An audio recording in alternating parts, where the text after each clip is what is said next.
Hello friends, welcome back to my channel. అందరూ ఎలా ఉన్నారు? బాగున్నారా? నేనైతే చాలా బాగున్నాను. ముందుగా మన ఛానల్ ఎవరైతే చూస్తున్నారో ప్లీజ్ సబ్స్క్రైబ్ చేసుకోండి. దాంతోపాటు ఒక లైక్ అయితే ఇవ్వండి. మీరు ఇచ్చిన లైక్ నాకు చాలా ఉపయోగపడుతుంది. ఈ రోజు వంట వచ్చేసి ఎండు రొయ్యలు తెలగపిండి కర్రీ. అది ఎలా చేసుకోవాలంటే ఫస్ట్ ఎండు రొయ్యల్ని పొట్టు తీసుకుని వాటర్లో వేసుకుని నానబెట్టుకోవాలి. ఈ తెలగపిండి అనేది మన నువ్వులు ఉంటాయి కదా, ఆ నువ్వుల్ని ఆడిచ్చేసి నూనె తీసేసి పిండి ఉంటది కదా, ఆ పిండిని అయితే ఇట్లా తెలపిండిగా అంటారనమాట. ఇది హెల్త్ కి చాలా మంచిది. నడుము నొప్పికి కానీ హార్ట్ కి కానీ చాలా మంచిది అనమాట. ఇంకా అదైతే పక్కన పెట్టుకోవాలన్నమాట. ఫస్ట్ అయితే ఉల్లిపాయలు, పచ్చిమిరపకాయలు, ఇంకా వెల్లుల్లి, కరివేపాకు అవన్నీ కోసుకుని పక్కన పెట్టుకోవాలి.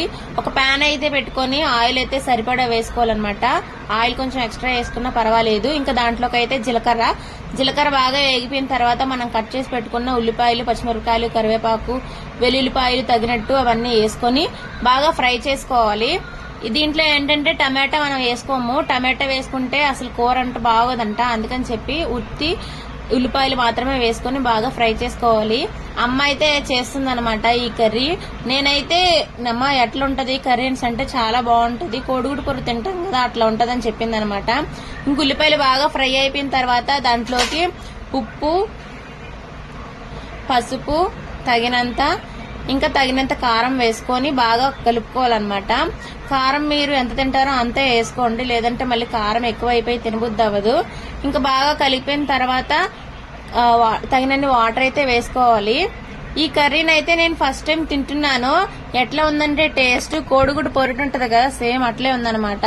ఇంకా బాగా ఫ్రై అయిపోయిన తర్వాత ఇంకా వాటర్ అయితే వేసుకోవాలన్నమాట. వాటర్ అయితే అమ్మ 1.5 లోటా అయితే ఇప్పుడు ఎక్స్ట్రానే వేసుకోవాలన్నమాట. ఎందుకంటే మనం పిండి మనం ఎట్లా కొంచెం అని అనుకుంటాము, కానీ అది ఉడికేటప్పటికి చాలా ఎక్కువ అయిపోద్ది అనమాట. మనం ఇందాక నానబెట్టుకున్న రొయ్యలను అయితే బాగా క్లీన్ చేసుకోవాలి ఒక 2 to 3 times. ఎందుకంటే దాంట్లో ఇసుక అయితే ఉంటది కదా, అదైతే బాగా వాష్ చేసుకుంటే ఆ ఇసుక. ఈలోగా మనం ఎర్రగడ్డ వాటర్ అయితే పోసుకున్నాం కదా, అది బాగా మరుగుతున్నప్పుడు అంటే మనం ఉప్మాకి ఎసరు ఎలా పెడతామో అది బాగా మరుగుతూ ఉంటది కదా, మరుగుతున్నప్పుడు మనం ఉప్మా రవ్వ ఎలాగైతే పోస్తామో అలాగే తెల్లపిండి కూడా పోస్తుంటూ కలుపుకోవాలన్నమాట. ఒకవేళ కలుపుకోకపోతే మనం పెద్ద ఉండలుగా కట్టేసి సరిగ్గా ఉడకదు.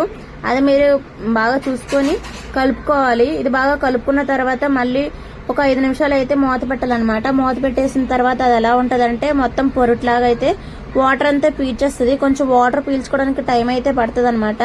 కూర అయితే నిజంగా చాలా బాగుంటది. చూడండి, వాటర్ మొత్తం పీల్చేసింది కదా, ఇంకా వాటర్ కొంచెం ఉంది. అది మొత్తం పీల్చేసిన తర్వాత మనం రొయ్యలను అయితే ఒక సైడ్ అయితే వేయించుకొని పక్కన పెట్టుకోవాలి.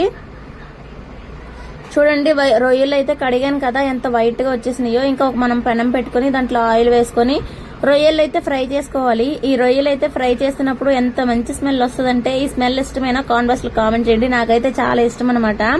రొయ్యలు గుడ్లు కూడా కర్రీ వండుకుంటారు, రొయ్యలు మునక్కాయ అవన్నీ వండుకుంటారు కదా, చాలా బాగుంటాయి. మీరు ఏ కాంబినేషన్ లో వండుకుంటారో కాన్వాస్ లో కామెంట్ చేయండి. ఇంక ఇక్కడ అయితే రొయ్యలు అయితే బాగా ఫ్రై చేసుకోవాలన్నమాట. ఫ్రై చేసుకుని పక్కన పెట్టుకోవాలి. ఇంకో పక్క అయితే మనం చేసుకున్న తెలపిండి అయితే వాటర్ లేకుండా అయితే ఊరిపోతుంది. అది వాటర్ లేకుండా అయితే చూసుకోవాలి. ఫైనల్లీ చూసారా, వాటర్ అంతా అయిపోయింది. ఇప్పుడు మనం ఫ్రై చేసి పెట్టుకున్న పెనంలోనే ఇవి తెల్లపిండి అయితే మొత్తం తిరగబోసేయచ్చు. ఇంకా తిరగబోసిన తర్వాత బాగా 1 నిమిషం సిమ్ లో అయితే పెట్టుకుని ఫ్రై చేసుకోవాలన్నమాట. ఇది వాటర్ ఏమి ఉండదు, చారుతో నంచుకోవడానికి ఈ కర్రీ ఎంతమంది తెలుసో కాన్వాస్ లో కామెంట్ చేయండి. అండ్ వీడియో నచ్చితే లైక్ చేసి, షేర్ చేసి, సబ్స్క్రైబ్ చేసుకోండి. ఇలాంటి వీడియోస్ కావాలా కాన్వాస్ లో కామెంట్ చేయండి. అండ్ వీడియో నచ్చితే లైక్ చేయండి. Bye bye, thanks for watching.